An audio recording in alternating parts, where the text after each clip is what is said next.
In this session, we're delving into the fascinating world of the human subconscious. Our subconscious is like a complex control panel filled with switches that automatically activate when we perceive certain situations.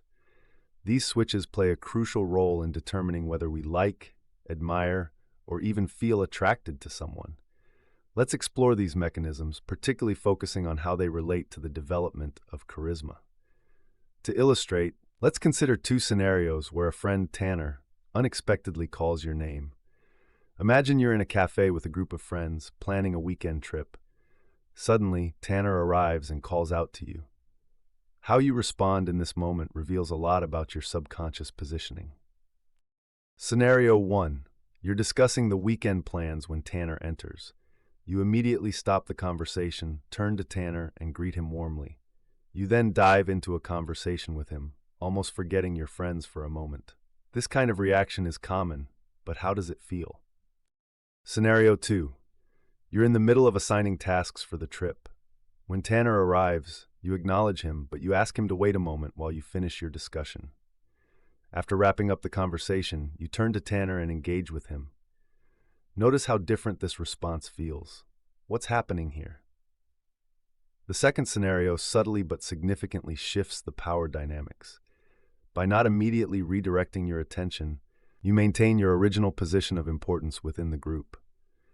The subconscious switch in Tanner's mind might register that your conversation was important and that you too hold a position of significance. Thanks for watching. Don't forget to like, comment, and subscribe.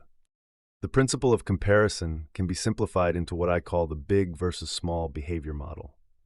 When you observe someone's behavior, ask yourself, is this the kind of behavior a king would exhibit, or is it more like a commoner's? If it's kingly behavior, it tends to enhance the person's charisma. If it's more common, it often diminishes their appeal. For example, why does modesty often come across as more attractive than bragging? Because humility is associated with confidence. It's a sign of someone who doesn't need to boast to feel good about themselves. This is what I call royal behavior. On the other hand, bragging is a commoner behavior, where someone feels the need to prove their worth constantly. Consider speech patterns as well. Someone who speaks calmly and deliberately tends to come across as more powerful. Imagine a king. Would he ever rush his words, speaking quickly out of nervousness? Of course not. A king speaks with authority and composure. Let's test this with a simple exercise. Imagine two people delivering the same message. One says, "Tanner, you did an amazing job. I really admire your work." The tone is upbeat, almost overly enthusiastic. The second person says, "Tanner, your work was outstanding. I truly admire what you've accomplished." Which one feels more genuine? The latter, right? Because it's delivered with the calm confidence of someone who doesn't feel the need to exaggerate. This is the essence of the big versus small behavior model. When you approach situations with the mindset of a king, your actions naturally exude confidence and strength, leading others to respect and admire you. Now that we've covered the basics, let's dive deeper into how to apply the principle of comparison in real life. Let's say you're in a romantic relationship. Have you ever noticed that the more you try to please your partner, the less they seem to value you? This isn't just a coincidence. It's the big versus small principle in action. When you go out of your way to please someone, especially if you're doing it to win their approval, you're engaging in what I call small behavior. You're essentially acting like a commoner trying to gain the favor of a king. But what if you flipped the script? What if you acted with the confidence of someone who knows their own worth? For example, instead of constantly trying to do things for your partner to make them happy, focus on being the best version of yourself. Instead of saying, "I bought you this because I want to make you happy," say, "I saw this and thought of you. No big deal, but I hope you like it." The difference is subtle but profound. The latter approach exudes confidence, suggesting that while you care, you don't need their approval to feel good about yourself. This is the key to building respect and admiration in any relationship, romantic, professional, or otherwise. It's not about doing big things to impress others. It's about doing small things with a big mindset. This is what I mean by using high-value actions. Let's take an example. Imagine you buy a new phone for a friend. You could say, "I noticed your phone was getting old, so I saved up and bought you this new one.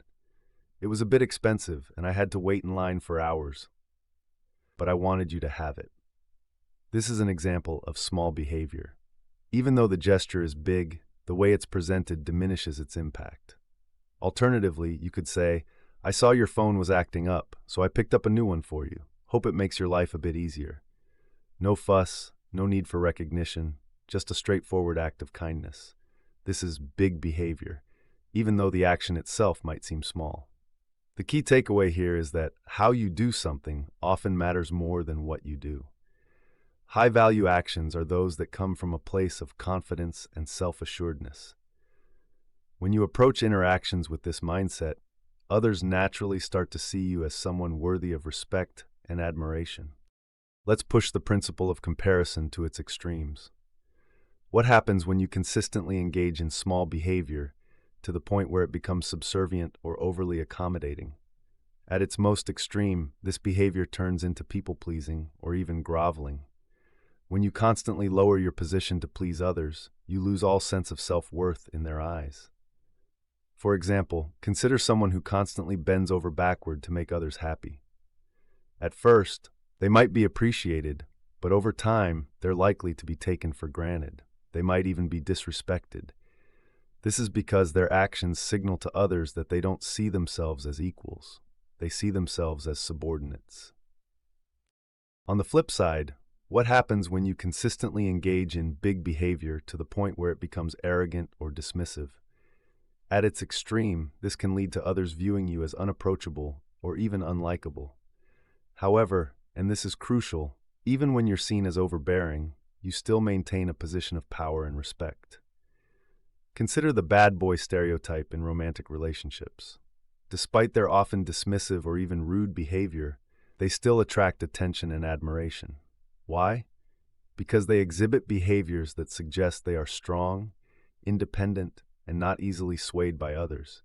Even though these behaviors can be off-putting, they still communicate high value. Now, I'm not advocating for arrogance, but it's essential to understand that in the world of human psychology, being overly accommodating can be far more damaging to your charisma than being a bit too self-assured. The goal is to find the balance, engage in big behavior that is rooted in confidence and self-respect without crossing into arrogance. Let's introduce another crucial concept, the unmoved principle. This principle is all about how you respond, or rather how you don't respond to external pressures. Imagine a sturdy tree standing in a storm. While the wind blows, the tree remains unmoved, firmly rooted in the ground. This is how you want to position yourself psychologically. The unmoved principle suggests that true strength is shown by your ability to remain calm and composed, no matter what's happening around you. When you're unmoved, others perceive you as strong, resilient, and worthy of admiration. Conversely, if you're easily swayed or rattled by others, you lose that aura of strength. For instance, in a romantic context, the person who seems indifferent or less emotionally invested often becomes the object of more intense attraction. Why? Because they're unmoved. Their lack of reaction makes them appear stronger and more desirable. This principle also applies to professional settings. Imagine two employees, one who stays calm under pressure and another who panics easily. The calm employee will naturally be seen as more capable, even if their skill levels are similar. This is because their behavior signals strength, making them more likely to be trusted with greater responsibilities. So how do you apply the unmoved principle in your own life? Start by being mindful of how you react to stressful situations. Practice staying calm and composed, even when things aren't going your way. Over time, this will become second nature, and others will begin to see you as someone who is steady, reliable, and strong. Let's dive even deeper into understanding how our subconscious works. Scientists have studied this through various experiments, one of which involved turkeys, a fascinating study that sheds light on our subconscious processes. Turkeys have a natural enemy, the weasel. In an experiment, scientists placed a stuffed weasel toy in a turkey's nest to observe its reaction. Initially, the mother turkey prepared to fight as she recognized the weasel as a threat. But when the toy began to emit sounds like a baby turkey, chirping noises, the mother's instincts changed. She quickly calmed down and began treating the weasel like one of her own chicks, nurturing it instead of attacking it.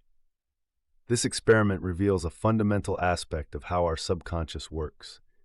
It's based on what I call logic inversion, where the subconscious makes judgments in reverse.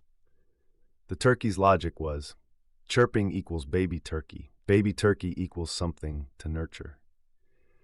It didn't matter that the source of the chirping was a weasel. The sound alone was enough to trigger the nurturing response. This logic inversion is a powerful tool in our subconscious. Our subconscious sees a behavior or trait and instantly assigns a value to it, often without considering the full context.